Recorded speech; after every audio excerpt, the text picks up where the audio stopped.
And welcome to an exciting episode of The Energy That Surrounds Us.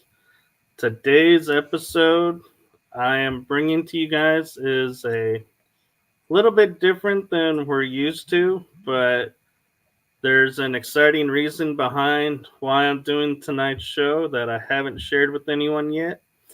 But before I get to that, let me say hello to my co host, Michelle. Hey everyone. So, tonight's episode, I'm sure a lot of you are recognizing my guest because I have been on his show twice.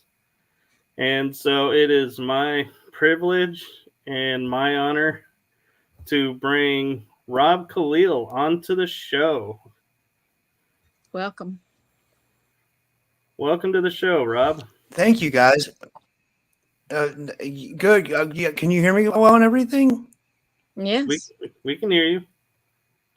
Oh, okay, good. Yeah, I'm excited to be here. It should be a fun show. Yeah, this is awesome. I love your intro, man. That was really cool. I really liked that a lot. That was a really good intro. Thank you. What I did was I sent pictures to my cousin in Georgia, and I said, "Can you make me an intro video?" And he put it together and surprised me with what it came out to look like. Yeah, that's really cool. It's almost like a feel, but it's like it looked like it was professionally done. I like that a lot. That was cool. Yeah. Yeah. So Shout out when to did my you guys cousin. start? How long have you? Yeah. So do you guys investigate together, or are you guys part of a paranormal team? No, he and I aren't. I'm independent now. I used to be with Hood Paranormal, but nope. I was on Oh, okay. Michael's show. Wow, it's been a while now. Year and a half ago, maybe, and then again. So that's how that happened. She was a guest turned That's co-host. interesting. Yes, it's an adventure. That's cool. Definitely. So, Rob, I'm curious because a lot of people know you as the Typical Skeptic Podcast. What got you started in that? What was the moment where you said, "I got to do this," and you sat down and figured it all out? Well, I've told this before, but I mean, your audience hasn't heard it yet, so it's actually really interesting. I grew up listening to Art Bell, the great Art Bell. If you can see, I have a picture of him behind me. I was always a huge Art Bell fan. Like, so this is going back to 98, 99, 2000, 2001, because I'm 43. So I always loved the paranormal. I always had an interest in the paranormal. And I always loved the energy that Art Bell brought to the radio. I still don't think anybody has matched like what he was able to do as far as like late night talk radio. I mean, Coast to Coast still goes on today. And I like George Norrie and George Knapp and all those guys, but I still think Art Bell was the best to ever do it. And when I would listen to Art Bell, I would always be so intrigued at the guests that he would have on. So I guess that kind of planted the seed. What was interesting though is we're going back to 2001. This is when the internet was just beginning, right? So like you would have to literally to listen to Coast, it would be on AM radio here. So you would have to tune in the dial with your radio, you would have to flip the switch up and down to get the exact channel that it was on, because it wasn't on the internet then, or it might have been, but remember 2001 the internet was just kind of coming out. So I remember riding around late at night listening to Art Bell. A lot of times me and my friends, we would go smoke a joint, and then we would end up at the Waffle House, and we'd be listening to Art Bell on the way there, and then we would sit there and talk about all the topics that Art would kind of talk about on his show. And then what happened was I kind of got away from it.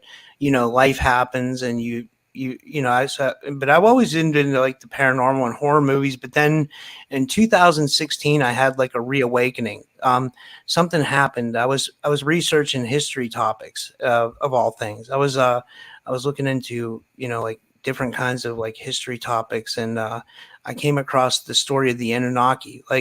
And it wasn't just the Anunnaki. It was a really powerful video by Matt LaCroix. It was called "The Battle of the Eagle and the Serpent," which is it's I still watch it to this day. It was that, and I remember I emailed him that day and I was like, what is this Anunnaki stuff? I was like, this is amazing. Like, I was like, I have to know more, and then from that point on, that sent me down a rabbit hole, and I started investigating every conspiracy and every rabbit hole known to man. So, and then when the pandemic hit in 2020, I had already been making videos on the Anunnaki on my YouTube channel. So I decided to start interviewing people. I think I started off just like how you guys are starting off, like, or just like other people, and I never thought it would grow into what it grew into today, but I love it. I wouldn't do anything else in the world. And I love like sitting there and talking to guests and talking about these topics that stimulate the mind and keep us. And what's interesting is like the more I research the paranormal and the more I research, the more questions I have. I don't know if I'll ever find complete answers, but that's kind of what got me into it. Sorry, that was a long answer. Oh, that's perfectly fine. And Good answer. yeah. And I have to say, I listened to Art Bell as well, and so I know exactly how you feel. And he was an inspiration. Yeah, I still think like he was the best to do it. Yeah. Do you remember the famous Area 51 caller? Supposedly, where that guy called in and he was flying over Area 51 and he supposedly gets shot down. I don't know if that was fake or real. I always wonder about that. I'm not sure. Maybe one of our people in the chat room may know more about that, but it's been a while since I've heard about that one, and so yeah, it's hard to say because it's like, why would you lie about that? But at the same time, it's like, well, it is like a kind of like a 15 seconds of fame moment. So Yeah. it's hard to say, but I'm curious. So I did a presentation on Saturday, or sorry, on Sunday, getting my days crossed. And somebody asked me a question that I was like surprised by, and I think is a good one for you as well. Is on your show, do you have your guests come to you and ask to be on, or do you go and find them? It's a little bit of everything. I even have since I've been doing this for 4 years now, I even have like agents that send me interviews. So I kind of hunt down people to be on. I have people that email me or DM me and ask me to come on. And I don't usually turn too many people down, like unless they're like, I mean, I don't know. Like I don't. I like to let everybody have a voice.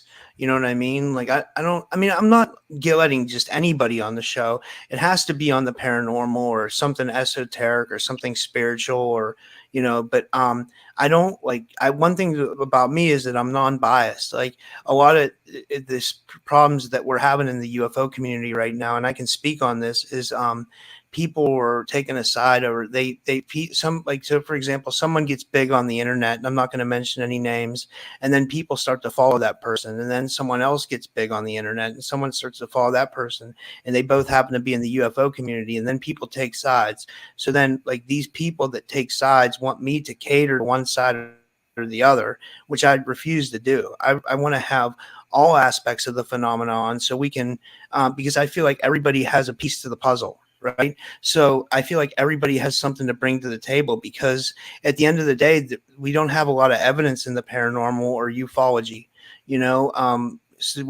so I feel like, again, everybody has a piece to the puzzle. So I like to get everybody's opinion, and I don't like to get into like the UFO community beefs, but that's kind of what happens. Sorry, that's another long-winded answer, but I like to I get guests from all different kinds of ways, No, that's great, because that's something that, like, Michelle's getting ready to start a show in January.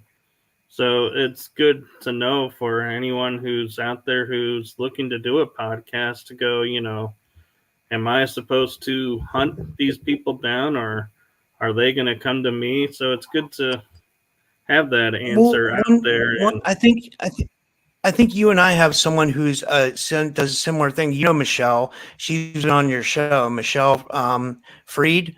yeah, She's like a literary agent. She sends me interviews. I'm sure she sends you people too, and like so she's like one of the people, for example, that kind of but I have like a handful of people like her that kind of send me interviews from time to time, and then so I like that because then that takes a lot of work. But still, at the end of the day, I'm doing this all by myself. I do all the interviews. I research all for all the guests. I conduct every interview. I upload to multiple platforms, and then I find every guest. So it's a lot of work. I always tell people it's a 24-hour a day job that doesn't pay a lot. I mean, you get a little bit of internet credibility, but I mean, it's still a lot of work, you know. I'm sure you know. I feel for you because I only do 2 disclosure episodes and then Tuesday nights, so like 4 or 5, so like 6 a month, maybe 7. And I think you were telling me you do one almost every day. And so it's I did 2 today. I did 2 yesterday. I sometimes I do multiple shows a day. Today, this is the 4th show I did. I did 2 of my own, which were live, and then I did Forbidden Knowledge News, and now I'm doing your show. So, I mean, because I do it full time, so I like to get myself out there. I know that's crazy. Like, I'm just in awe that you are able to, like you said, as much time that goes into a show, that you're doing multiple a day. I struggle to do 2 a day. Yeah, it's once you get the hang of it though, and you get I think I could probably do most interviews without having to do the research, but I still do the research because I like to. I feel like it's showing respect to the guest. Like I like to be prepared for whatever they're going to bring to the table, and then I like to ask intelligent, thoughtful questions that can provoke conversation. So I like to be prepared, but I could probably do without it. I could because I've done so many now. On YouTube, I'm on my 927th episode. And then, Wow. I think on audio, I'm like half the size. I think I have like 400 audio episodes out, which, like if you can get your audio going, by the way, the audio is like, it pays so much better than YouTube. It's insane. Like for some reason, I don't know why, but like if you get your audio shows on Spreaker and you can get a good following, you can make really good money doing audio shows. That's a tip for anybody out there looking to do podcasting. Like audio pays way better than YouTube, or it's crazy. I don't know. I'll have to look at Spreaker because I don't know that one. I'm on Spotify with one of the channels that I'm on, and one's on Rumble now, which I took your advice on doing that one. So yeah, I'll have to look into Spreaker and see about how easy that is, or how affordable the good thing is. And what it's like $20 a month, and then you can still broadcast your show to Spotify, Apple Podcast. So you'll still be on Spotify. Your RSS feed goes to Spreaker. So like your RSS feed, they control your RSS feed, but you can distribute it out to other places, and then they have other features too, and they'll monetize you right away. Oh, wow. So it's like, I may have to look at that for season 2 because, like you're saying, you're on your not over 900th episode. I fell, I believe, in December. After I do the last show, I'll be at like 94 for the year. And so it's like almost hit the 100 mark, but didn't quite make it. Well, you might still, if you get motivated, maybe you could bang a couple out and get it to 100 by the end of the year. You never know.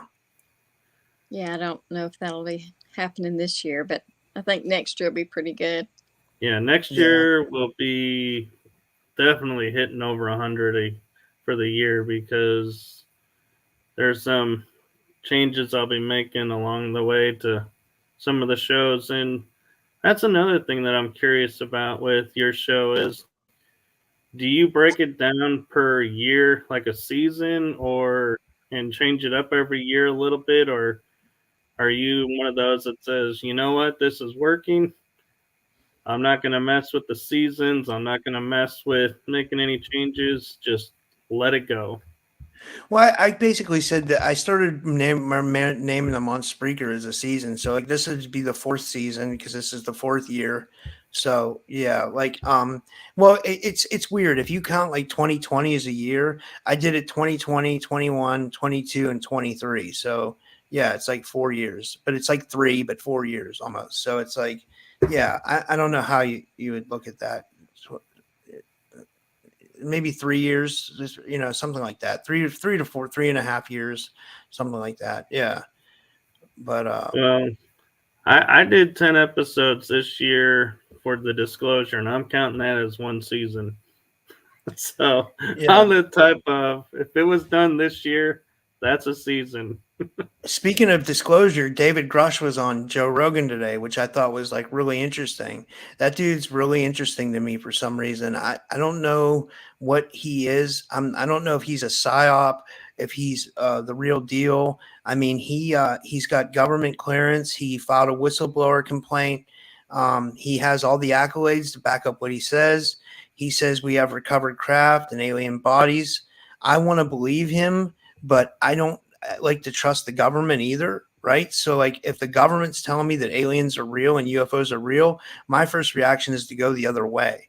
But at the same time, the believer in me wants to start believing that like, well, maybe this guy's being legit. Maybe he's real. He's backed up by George Knapp and Jeremy Corbell. They're into it. And they've also brought out some really good information. So it's hard to say, I know there's some shows out there right now that are kind of putting Grush down, like True Seekers is a big one. He's like real skeptical. He's way more skeptical than me, and he thinks Grush is like a fake. But my question is, well, why would the government go so far as to lying about whether they have recovered UFOs and stuff like that, but also at the same time on the flip side of that, who's given him permission to speak? Because for 70 years since Roswell, the government hasn't wanted us to speak about this at all. Like they've put people down, they've ridiculed people, I think some people have been killed. If you look at like Carla Turner, the alien abduction researcher, Carla Turner, and also the alien abduction researcher, John Mack, I feel like they've both been murdered in the name of ufology. And now that's a little bit conspiratorial, but again, I tend to gravitate towards that. And there's a little bit of backing to that. But so there's a lot to unpack there, but that's kind of the way I feel about what's going on right now.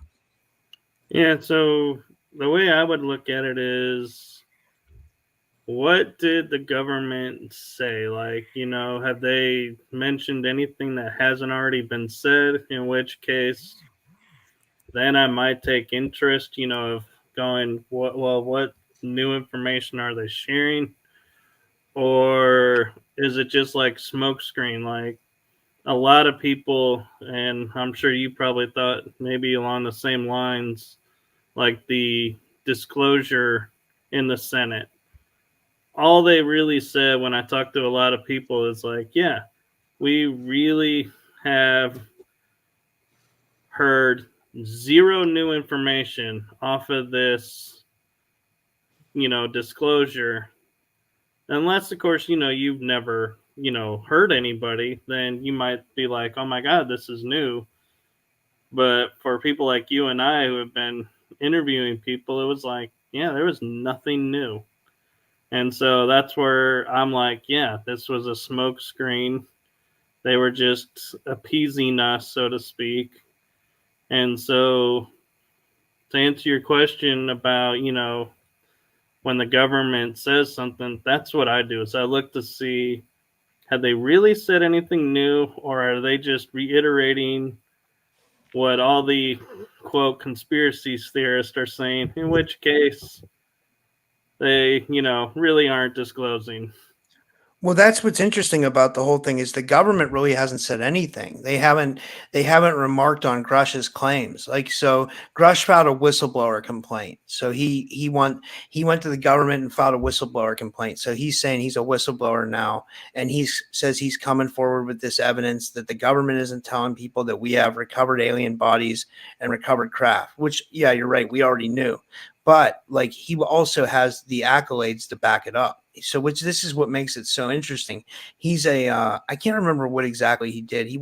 Did something. He was really high up in the government, and somebody in the chat could probably say, but that's what makes it interesting. And the government isn't saying yes or no. They're not saying anything to it. There's been no official statement except the UAP hearings where they had Grush, they had Ryan Graves, who was a pilot, and then they had Commander David Fravor, who is also a pilot, and they came forward with their evidence. So I think it's compelling to say the least, but I don't know if it's really getting us anywhere. I think where the real answers are is with people that are the experiencers, like people like they're in the chat, like Christy and Priscilla. Like I know Priscilla has craft in her backyard every day up there in Canada. She shows me her videos every day. I know Christy is wow. Christy's in touch with yeah, Christy's in touch with like she's in both in the programs.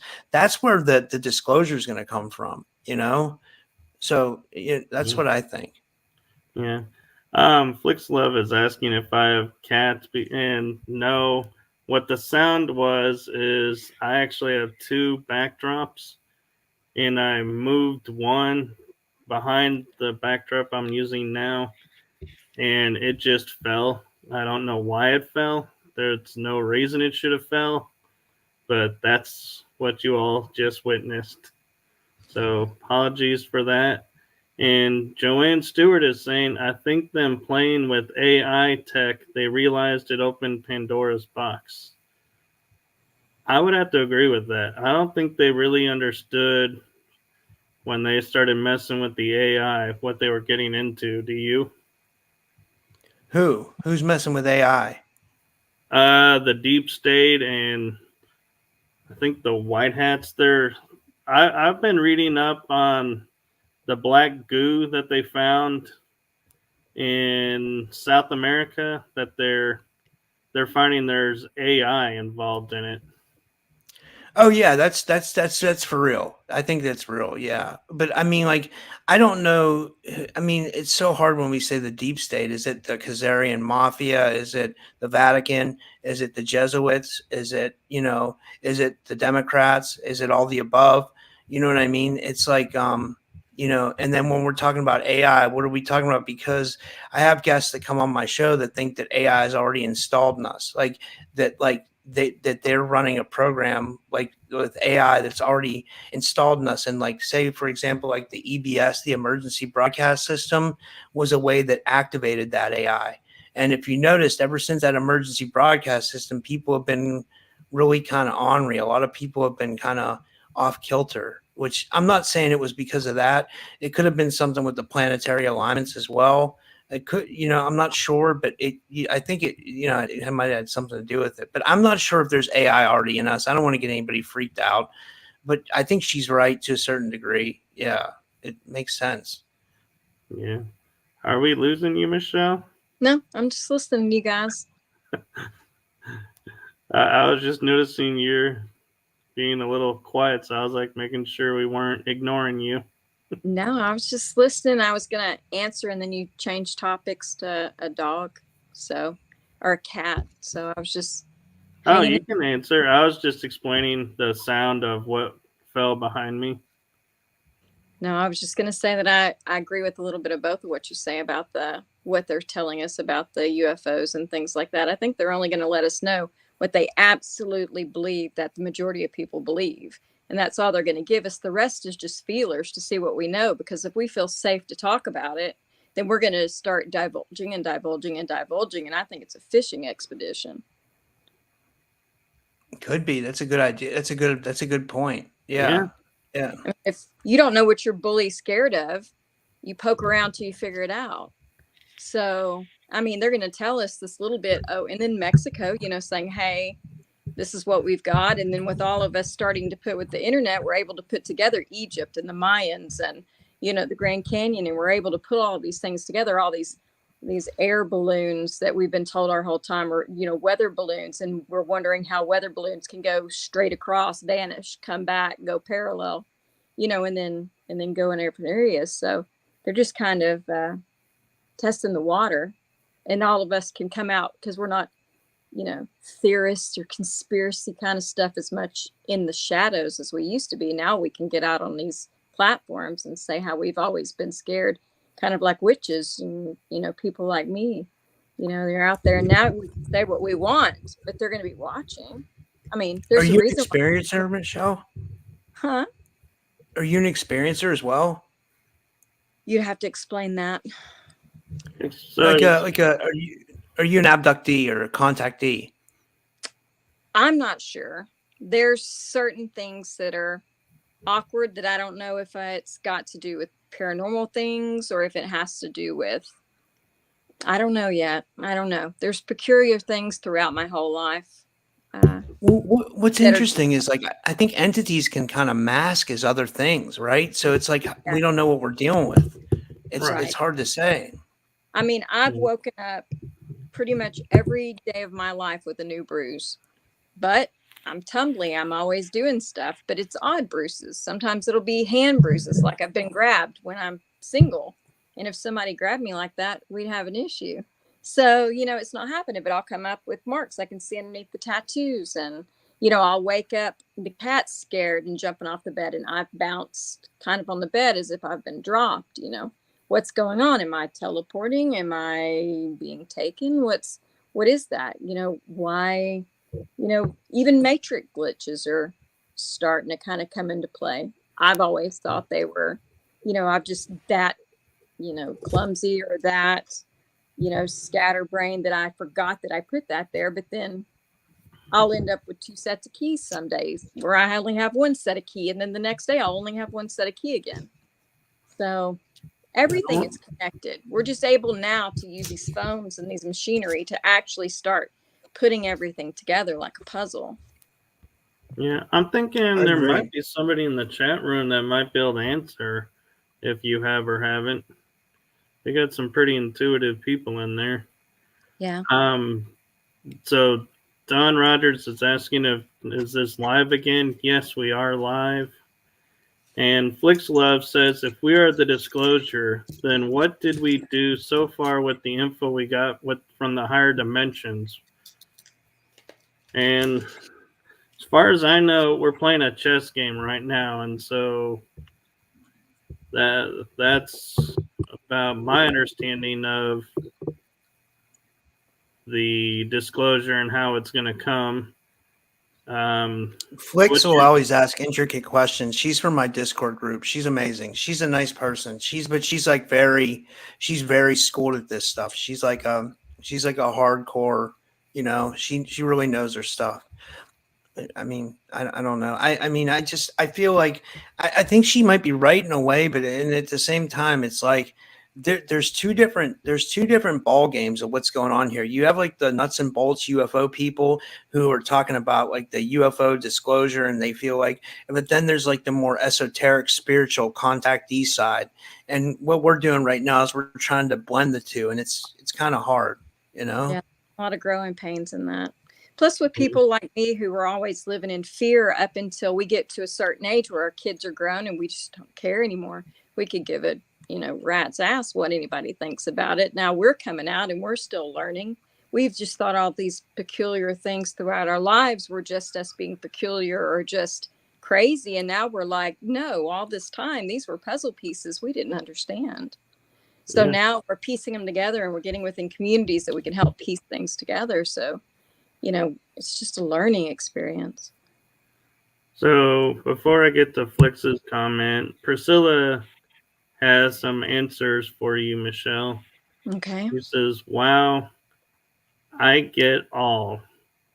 And then she says this that Michelle is saying, and it says, I feel she said is the same as I go through and a lot of us. So, oh yeah, I believe there's a lot of us. It's like as I get out in the community and I talk to people and people reach out to me privately to do readings and things like that, they have so many questions that are so, you know, relevant. And I the amount of people, especially women that I've came across that are just medicated, they're just thrown pills at us instead of having an open mind and actually, you know, working through things. Like, you know, my whole life tested for everything under the sun, and it's always like, nope, it's normal. Nope, it's normal. Well, you know what? There's a reason. If I'm not anemic, then why am I bruising?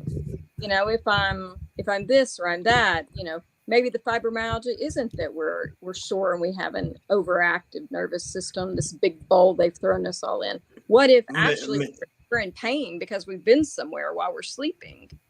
Michelle, I can tell you, I had an entity in my room, like in this podcast studio here, and Priscilla knows about it. She helped me clear it. But what happened was, okay, so I was this was weird, okay, so I did a show with this lady. Her name was Liz Cross. She's a psychic. You guys can go back and watch the one show. I can't remember which one it is. I can get you guys the link or whatever. But so what happened during the show is she said she saw a dark mass behind me at one point, and I was like, and then I thought I saw it out of the corner of my eye, but I wasn't sure. And then other people, when they watched the show, they said they thought they saw something as well. Well, then after that, what started happening was at night, I started feeling like I was being like, I know this is going to sound hilarious, right? But this is funny at first. So I felt like I was being massaged. Like when I would lay down, I felt like someone was like massaging me. I was like, what the hell is this? I was like, this is like shiatsu. I was like, but it was like nobody was. I'm just nobody was there. Yeah. So then but then it started getting more aggressive. Like then I started getting like touched more, and it started freaking me out where I would jump up out of my bed and I'd be like, stop. And then it would just stop. And then what happened was, after that, so my ex-girlfriend, I told my ex-girlfriend about it. She was a little bit concerned, but then we let it go. Then I started waking up and I had bruises on me and scratches, and it started getting worse. And then my ex-girlfriend came over. She was real witchy in a way, and she came over and she burnt some sage and she did some other stuff, and it seemed to clear it out. Well, then it came back recently. It was recent, and I was talking to Priscilla in the chat, and she did something where she did some it was like a hypnosis thing where she came in and she actually, I think she cleared the entity out of here. I don't know what she did, but she was able to do something like, you know, and I haven't had issues since, but it was a real issue. I really felt like I had an entity in here, you know, for a long time. You know, it was strange. Like, and I'm not an experiencer. As far as I've had people tell me I'm in the secret space program, but I don't know for sure. So I don't say I am. I don't have any memories or anything like that. And I'm not an abductee as far as I know. So I won't lie. But one thing I can say is that I really did have an entity in here. Like I really, I don't know. So maybe you have an entity. I have a lot of everything. It's a rarity that there's not something. Anybody who says my house isn't haunted, oh, this place isn't haunted, everything is haunted. Everything is haunted. It's just what kind of thing is it going on? You know, are they going to be speaking? Is it an attachment? Everything. You can't go anywhere. Just some are quiet. How can you not? How can they not be everywhere? You know, they're with you. They're with me. They're with Michael. They're everywhere. They just may not always have a reason to talk to us. Just the right person in the right moment, you know, can do a lot. Priscilla's got a lot of stuff going on there. What'd she say, Michael? Oh, she said she shoved it in a portal, and for Rob. And Don Rogers is saying, if you want to talk about controlled astral travel premises, he says he'd be happy to in Discord. Okay, He's asking you guys to join my Discord group. They're a part of these. They're all a part of my Discord group. Like, if you guys want to join, you can. It's free. It's just a group where we get together. I have a Discord group and a Telegram group for my podcast. There's only like 100 people in each one. It's not a lot. Like it's just like the people, main people who watch my show a lot, and like we talk about everything in there. We get into like Flix Love's in there. She's in the Dawn's in there. Priscilla. Yeah. They all we all get like a lot of, sometimes we have watch parties where we watch movies at night and we'll talk about the paranormal. You guys are more than welcome. You seem like you would enjoy it. Like, I don't know. It's open I invitation. enjoy it. But Michael, I enjoy conversation that's open-minded and just kind of goes anywhere it's going to go. That's kind of what I want to do with my show. I just want to start out one way, and wherever it goes, because it's all connected. So it doesn't matter what one show is particularly about. It matters about what kind of content you're going to get. You just jump down that rabbit hole and let's get more information out there and let's hear what everybody has to say. And, you may not even know that that's what it is. Like, I would have never thought this stuff was anything to do with being abducted. And then things from my past start clicking. People that have been put in my path for years that I didn't even click until now. I'm getting all of these memories back. The closer to my birthday again, more and more memories. Every birthday it's like another door opening, and it's crazy. I'd love to talk to all of you guys. And somebody said something about spirits or something. I can see beings all around her. Is Priscilla talking about me? Am I her? yeah, she thinks she can see entities around you. I'd like to know what that's about. She can send me a message afterwards, and I'd like to know about that. I rarely get readings. People usually can't do anything about me. It's always me doing everything else about everyone else. But we need you guys to have your show. I'm sorry, I didn't mean to interrupt you. I was going to say we need you guys to have your shows. I think the more people that have shows and they're spreading this information is better. That's why I want to help everybody I can. Like, some people are like real dickheads in the podcast space. They don't want to do interviews, or they don't want to help people. I'm not that way. I want to help everybody, because I feel like everybody has, I think everybody has a piece of the puzzle. And I think we all met each other for a reason. We may all know each other from past lives. We may all have a connection to Egypt. We may all have a connection to Atlantis. We may all, and we're all here for this time on Earth, because as far as I know, this is the most important time on Earth. I sort of told Chris from Forbidden Knowledge News, I said, I'm so happy to be alive right now. I think this is the most exciting time in Earth's history because of the awakening that's going on. And not just the awakening, but all the information that's coming out and everything that people are sharing. And, if you did this 20 years ago, you could be almost like burned at the stake. People were ridiculed and tabooed for this stuff. I don't know. Yeah, and we would have created mass hysteria kind of thing in their head. It's kind of like reefer madness going on here, except for ghosts and everything else. And to piggyback on what you were saying, Robert, I was telling somebody the other day, I said, it's really great when you find friends in the community who know people who you may not know. And I count you as one of those. And I remember I came to you and said, hey, do you know anyone on this topic? And you're like, yeah, go ask this person. Go ask this person. And I thought that was really cool that you did that. And I was like, and I appreciated that so much because, it's one thing when you have someone who does the shows and has all these connections and you're starting out to go, I don't know who to ask. I don't know who, like you were saying, is going to fill your show with crap and going to bring your show down, or who's going to, share the right information. And so I was really appreciative of you helping me out with that. Oh yeah, I feel like we all got to help each other. That's like the one thing that I think is missing in the world is kindness and empathy, and people are real greedy, and I don't know. That's not the way I want to be. No. I want to. I don't know. I agree. I think, and I also think that it's a time of just being used for everyone, and now we're kind of the new commodity.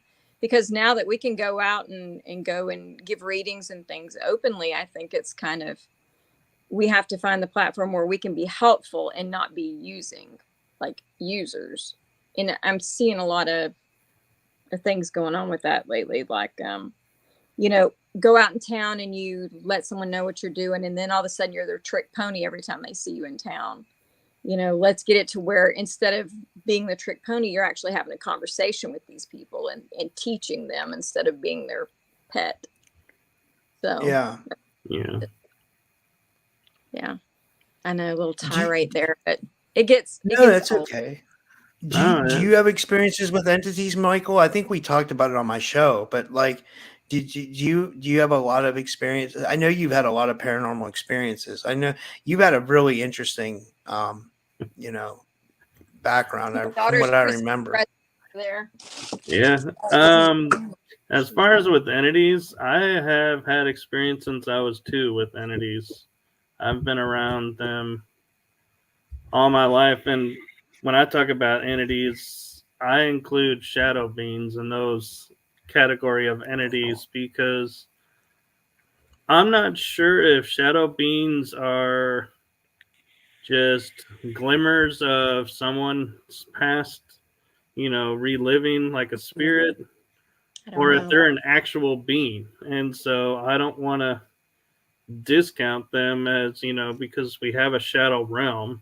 So to me, it seems like, well, if we have a shadow realm, there's people that probably live in that realm. And so, I'm always careful when it comes to talking about the shadow beings that I try. I don't know what they are, but at the same time, I don't discount what they possibly could be. Castaneda called them inorganic beings. So they're like beings, but they're not organic. I love Castaneda.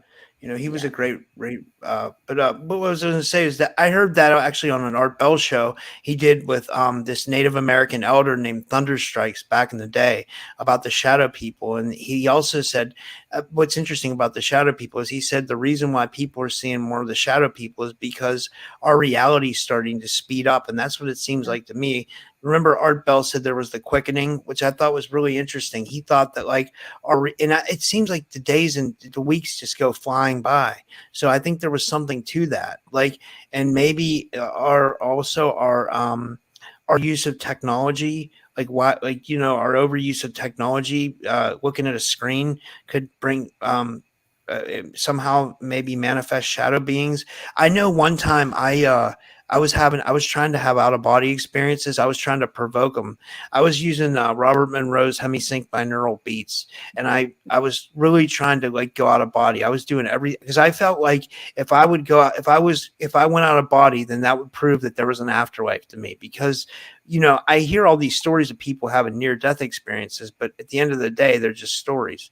So I wanted to know for myself, if there was an afterlife, and I figured, well, I'm going to have an out of body experience. So I tried for days and days and days, and I got to this state where you be in a deep meditation and your body will start to vibrate. Then you'll start to hear like a whooshing sound in your head. Then all of a sudden you'll kind of pop out of your body. That happened to me once. I was looking at myself down from the ceiling, and it was so strange. But then after that, so I got scared. I popped back into my body, and then I tried to have another one. And then as I was going out into my mind's eye, I was having the out of body experience. I started seeing 2 shadow people in my mind's eye, and it freaked me out because I started thinking, what are they going to try to do? Like body snatch me or something? So I was like, I backed away from it, and then I kind of got into a relationship, and then I stopped trying it.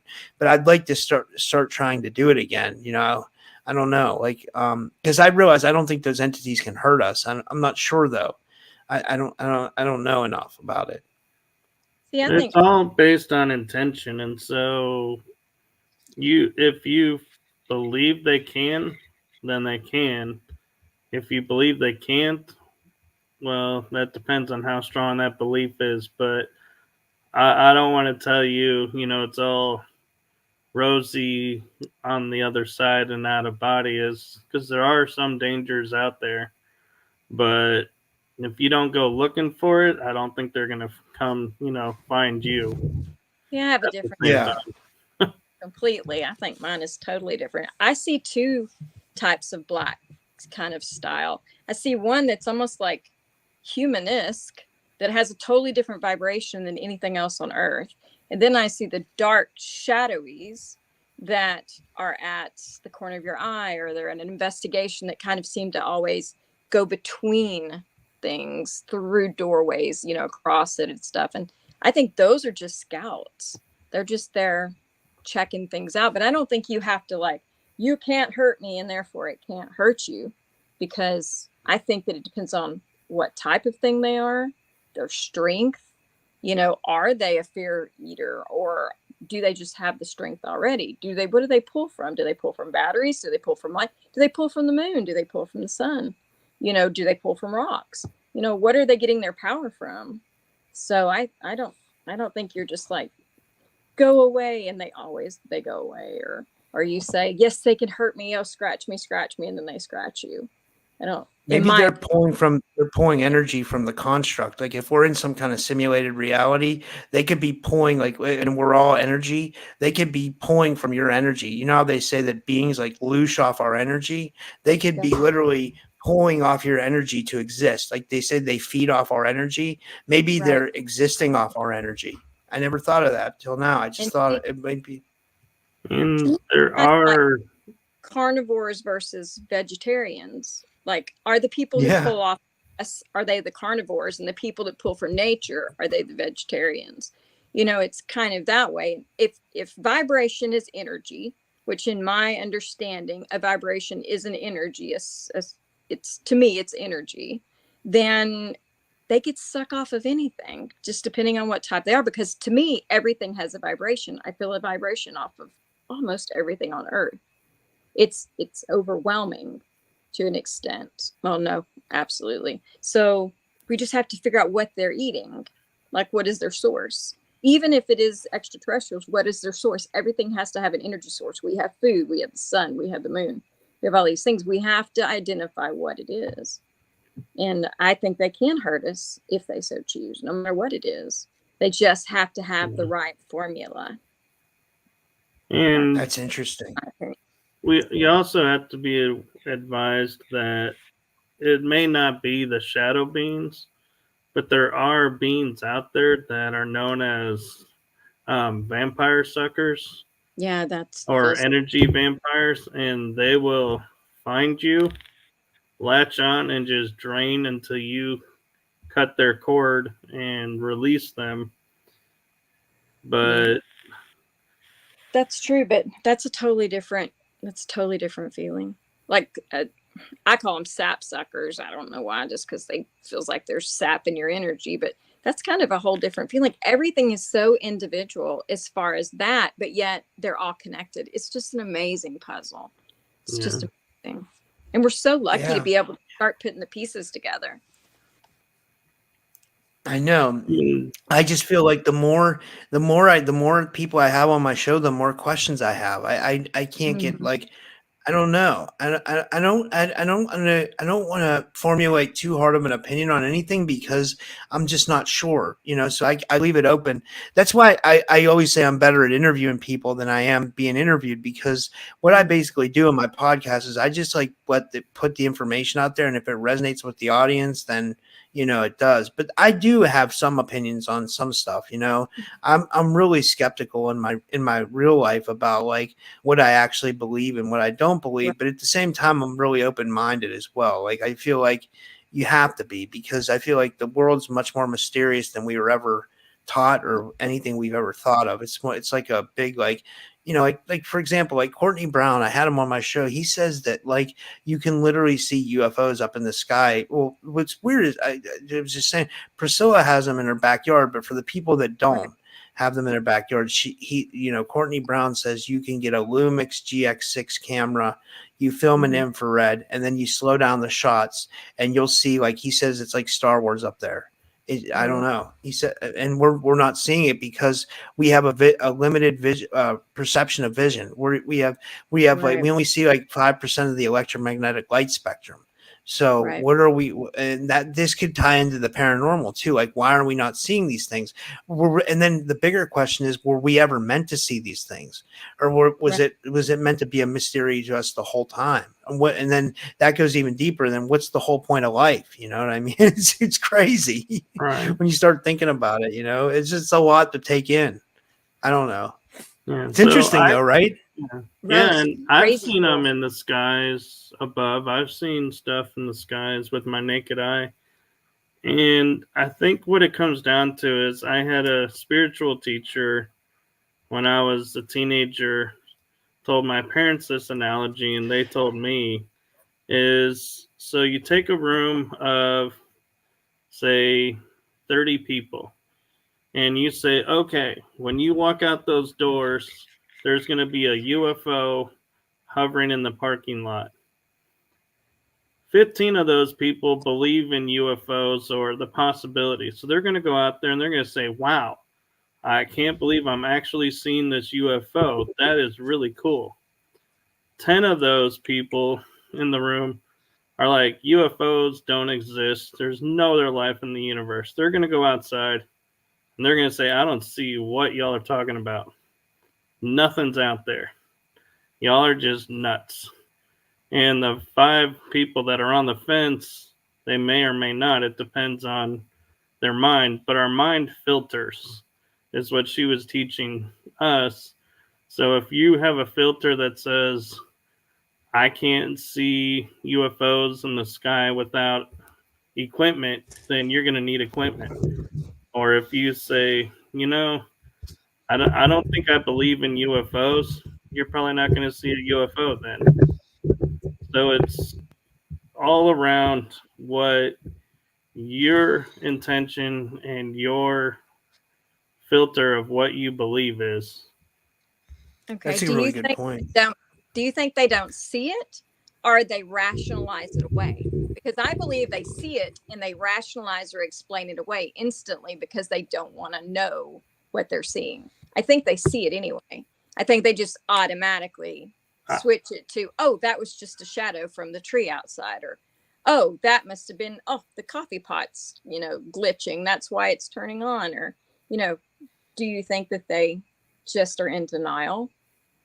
Some of it may be that, but some of it I think is no, because I have been in the room with people and I've said, I just saw an apparition walk by, and I could see like half the room was like, where? Like really interested, and the other half are like, no. Mm-hmm. And it's like, I knew it's because those people don't believe apparitions are real.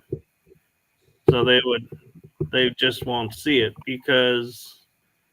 So let me put it to you this way, Michelle. If you walk into a field and someone picks up a 4-leaf clover and you're like, that's really cool. That's a lot of luck. That's a good luck charm. I can never find those. You're going to walk through that field and you'll never see them because your mind says there's no such thing as good luck. So you're never going to see the 4-leaf clover, which is the symbol of luck. I don't know. I think if you take that same person and you say, oh my gosh, you just stepped on one. It was underneath your foot. And you get them to look down at their footsteps, they'll see one. You've just got to tell them, oh, did you see it? And then let them open their eyes to see.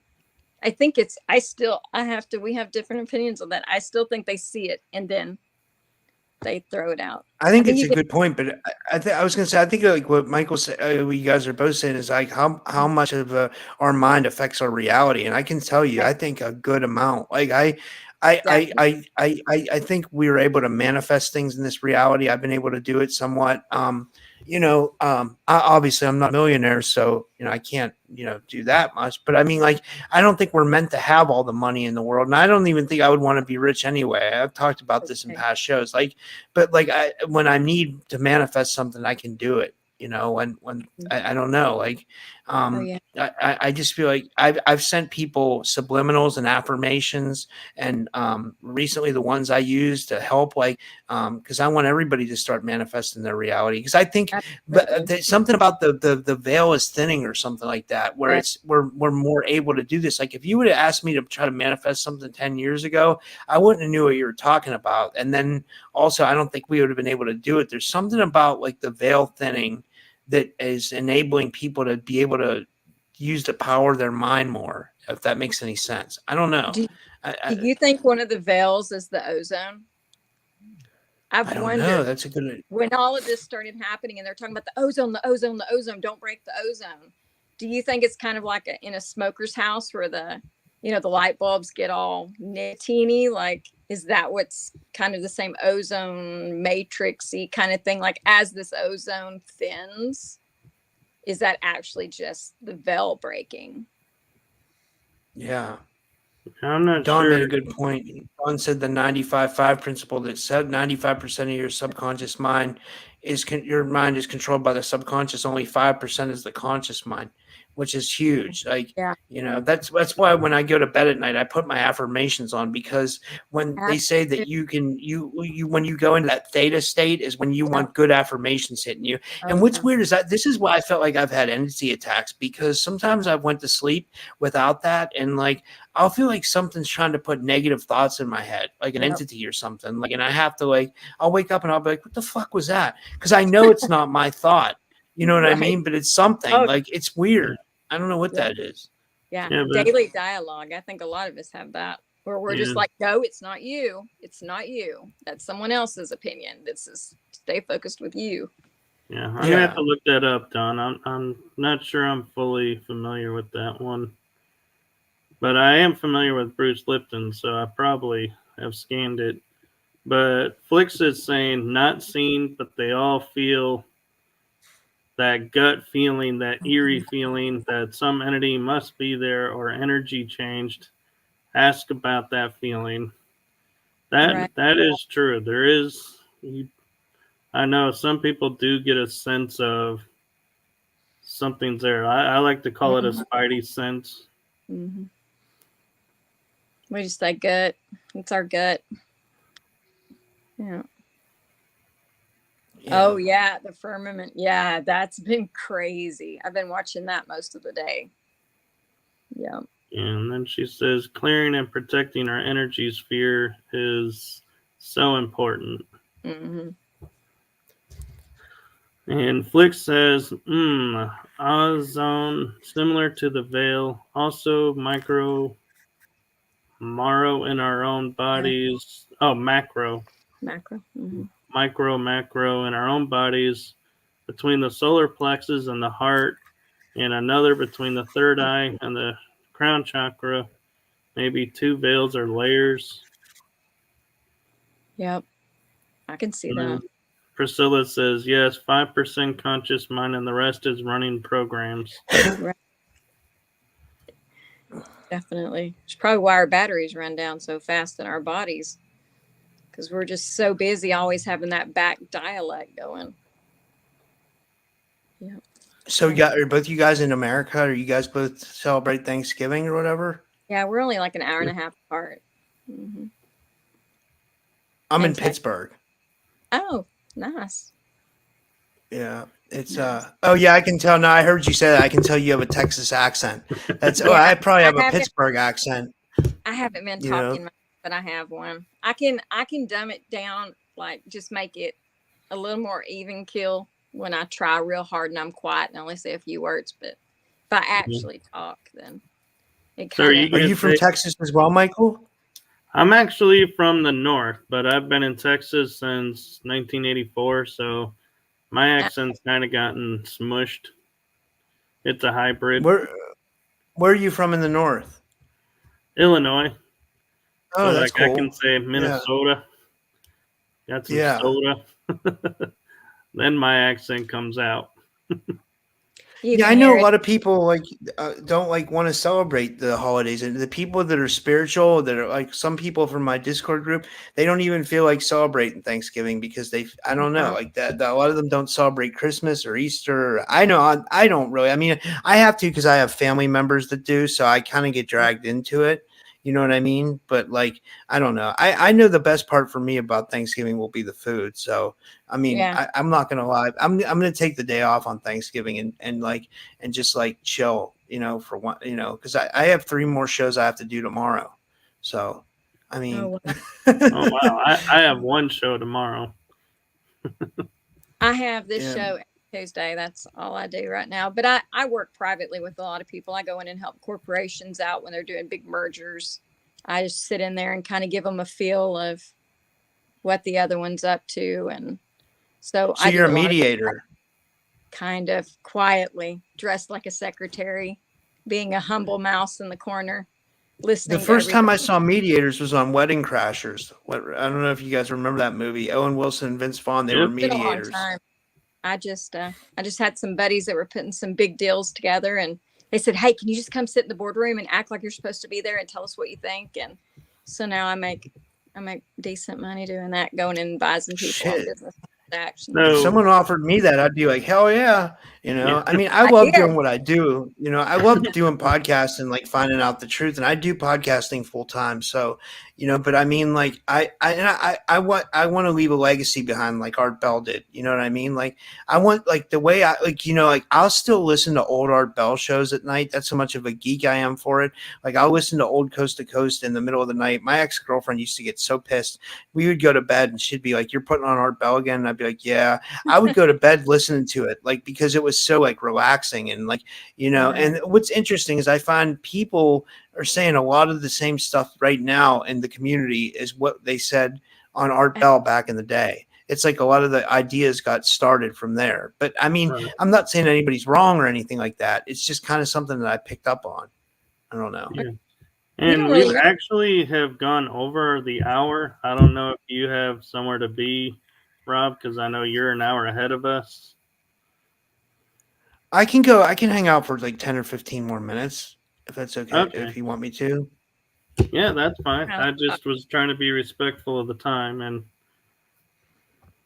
don't look at me. I'll go for hours. I don't ever pay attention to that thing. I'll probably get in more trouble for that because I just want to go with it. I don't want to stop.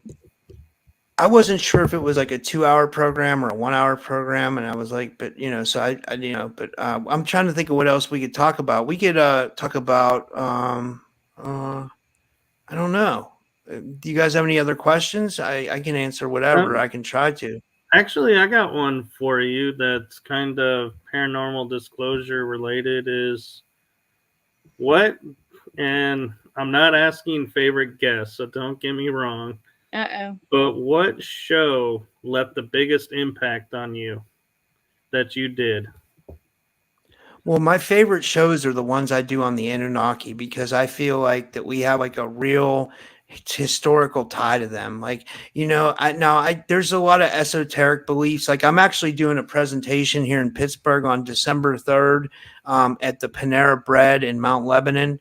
I'll be speaking in front of a UFO group here in Pittsburgh on the Anunnaki. It's like a 2-hour thing. I don't know how I'm going to go without vaping for 2 hours, but I'm going to have to find a way. I'll have to chew nicotine gum or something.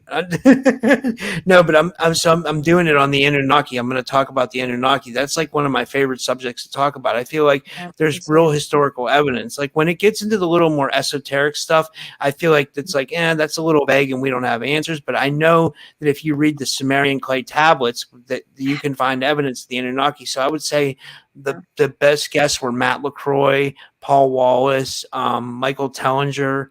Those were some of my favorite ones that I talked to about because they talk about that stuff, Yeah, and I'm hoping to get Michael Tellinger on. I'm friends with him on Facebook, but I haven't approached him yet because I felt like I needed one season under my belt before approaching some people because I feel like I know it's a bit risky to when you're in talking about certain subjects, you don't know what the host is about. So it's like, do you really want to take the chance that this person's going to be on your side, or are they going to totally try and like make fun of you for everything? Because I've had guests talk to me about that. And so I feel like having this first season under everyone, when I approach them now, I'll be like, yeah, you can watch these shows. I've never done that. I would never do that. Yeah. What are you? I don't even know. What are you talking about? Yeah. Like throwing people under the bus or divulging things they don't want to talk about? What are you talking about? He's talking about like if you get a guest on and then you like kind of like refute what they're saying or like something like that. Like if you diss your guest on the show. Like then he's thinking, but like, I just think what it is like, like, here's what happened with me when I was first starting out, or I mean, you have a season under your belt, so you're not just starting out, but like but before I had a lot of people, some people didn't come on, and then they came on later. So it's like I just had to keep trying. You just have to keep trying with some people. Some people are going to shut you down at first, but don't let that get you down. Just keep going and just keep trying, and you'll Right. make it. That's what I did. And and Flix asked, "Did I speak to Michael Tellinger?" I said, "Yeah, I definitely did. It's in my shows, Flix. You can look at it. It's a good show." He talked about that one small town initiative that he's doing, where they formed a community. They did one in Lebanon. They did one somewhere else where none of the people work. They just help the community, and they have businesses in the community, and people work like 3 hours a week. I don't know how they do it. It's amazing, but like it's interesting as hell. Like I don't know. Oh yeah. He started that shortly after doing the calendar, wasn't it? Where he found the Yeah, calendar Adam's calendar. stones. Yeah.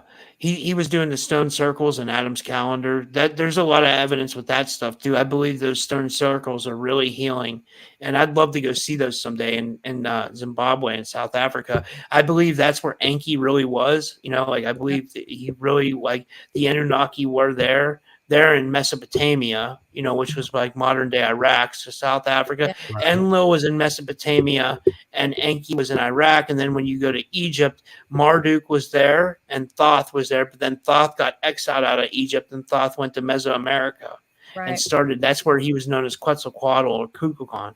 And there's evidence of that. And what's interesting also is when you look at those Olmec statues in Mayan territory, so that it's like it's Mayan architecture, but there's these Olmec statues out of nowhere and they look African.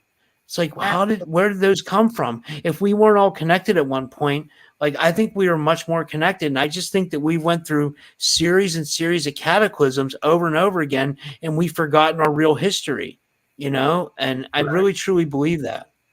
Absolutely. I think the Tower of Babel was not a one-time incident. I think that's happened a lot, to where as soon as we start unifying, something comes in and splits us apart again. And then, I mean, you can look at even today's culture. I mean, look how schismed we are in a time when we really should be unifying.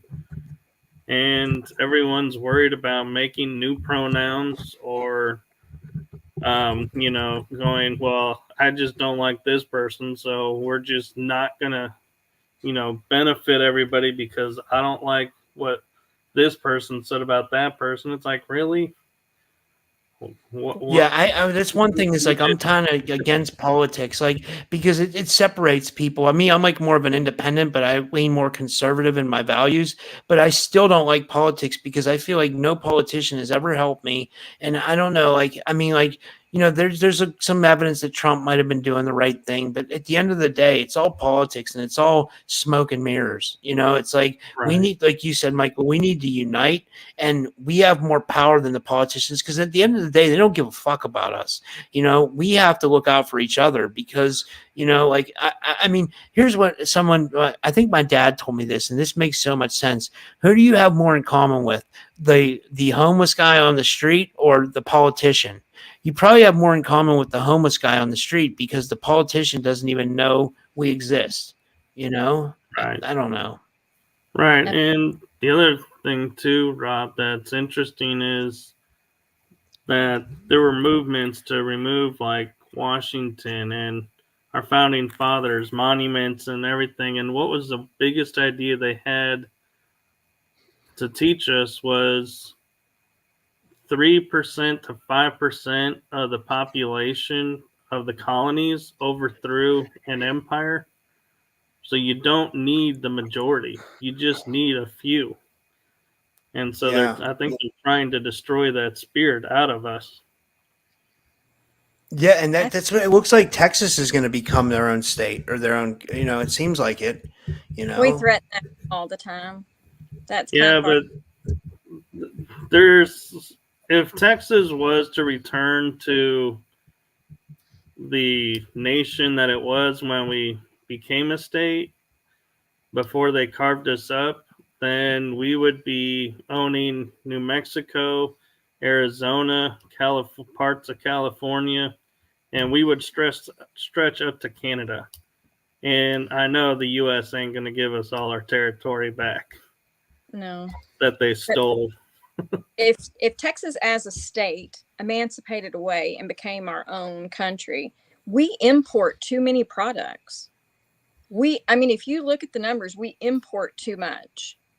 We're cattle and some farm, but you have to have more than what we have. It's all great, and I'm sure we'd figure it out, but it's like saying to get rid of, the majority of our workforce and send them back across the border. We have built our whole lives upon these structures. We would have to do some major overhauls. We would have to bring companies back into Texas, boot some companies out of Texas. We would have to do a 20-year plan on this. We can't just say, like, screw all you other people, we're just going to do it ourselves. We have to think practical about it. We've just got too much being imported. I mean, we don't grow our fruit here.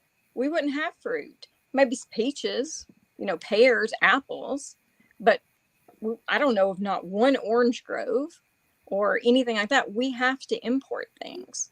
And if we're going to do our own, there's going to be growing pains where nobody's going to export with us.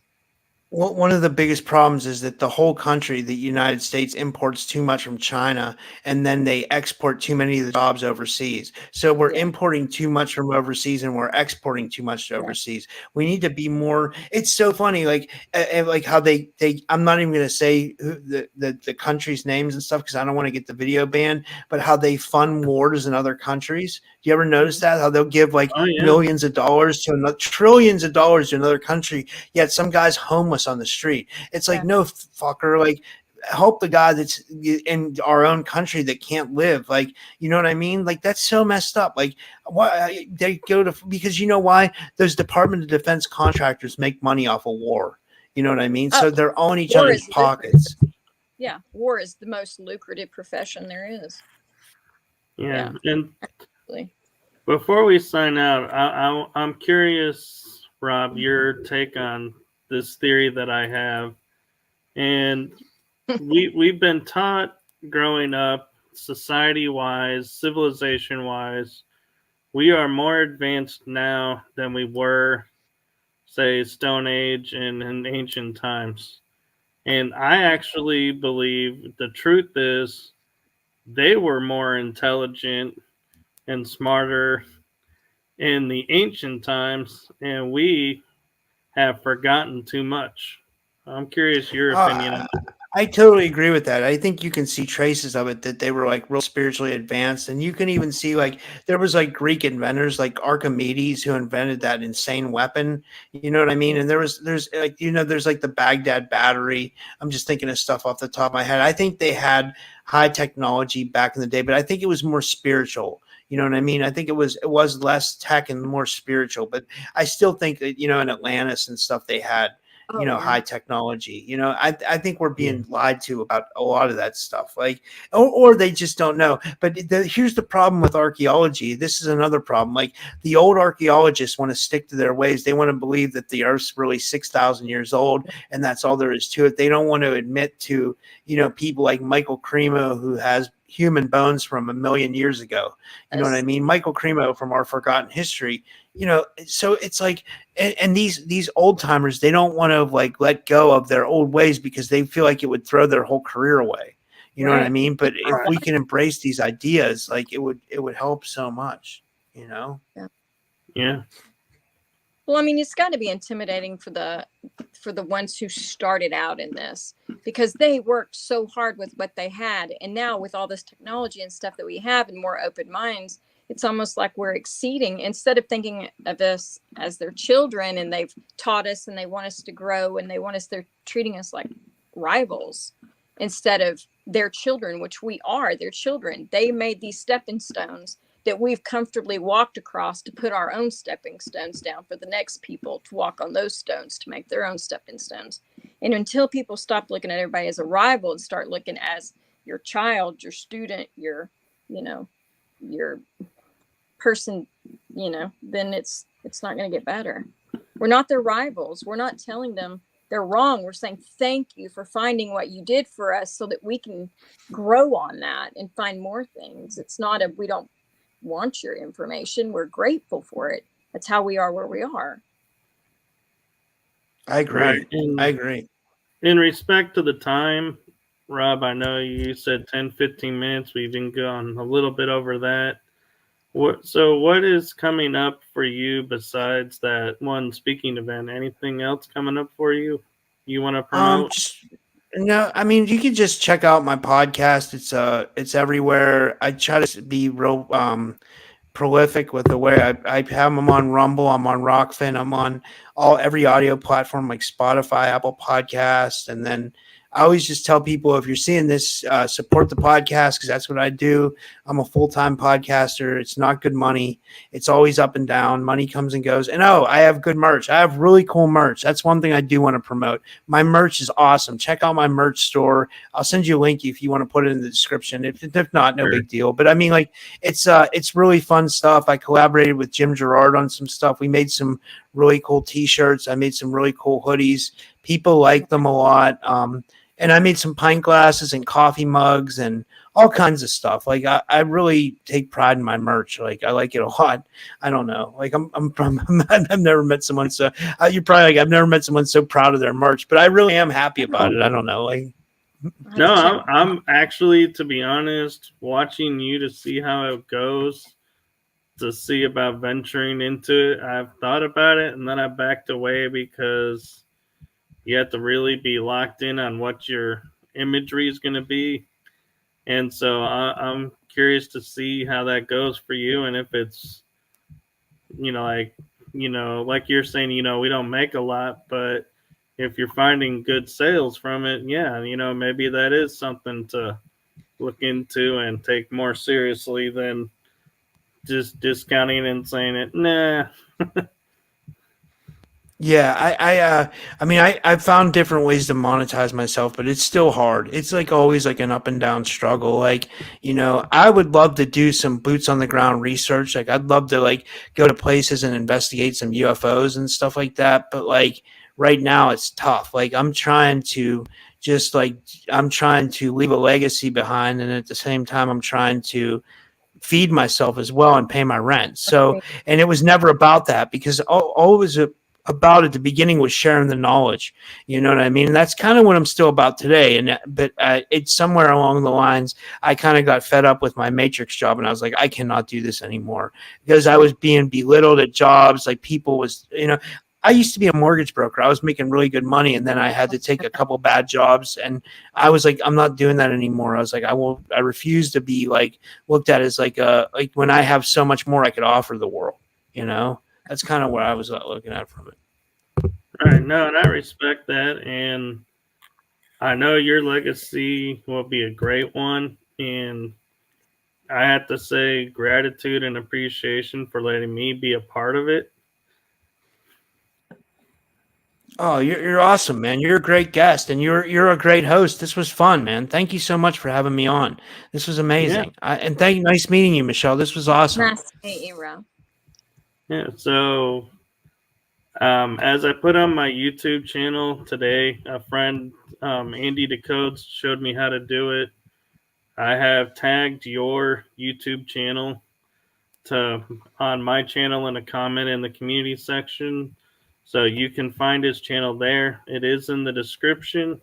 I highly, highly recommend, if you have even an inkling of any of the information that we talked about tonight or other topics, go and check out Typical Skeptic Podcast, because like he said, he's got almost 1,000 shows. You can find whatever you're looking for. Most likely, he's got an episode on it. And his episodes are really cool and really well done. Oh, wow. That means a lot, Michael. Thank you. Because that means a lot coming from you, because you're like a paranormal like expert. So thank you. That really means a lot. Yeah. Don't make his head big. Not an expert, but no. we don't have any paranormal experts. I got done saying that at a speaking engagement on Sunday. I don't like to use the word expert, because we're still learning in our field. Yes. Absolutely. But Absolutely. thank you for the compliment. All right, guys. Well, it was awesome, and I'll see you guys soon. And thank you so much. Yes. That's fine, Rob. Thanks for Thank being you. All right. Have a good night. You too. Good night. Good night. It was awesome. Good night, everyone. And let's see. Next week we will be having. Ooh, who are we having? I'm on the wrong page. I don't think I know yet. You haven't told me yet. Mikael Clark from the Netherlands. So this will be a really fun and interesting episode next week. So don't want to miss out on that.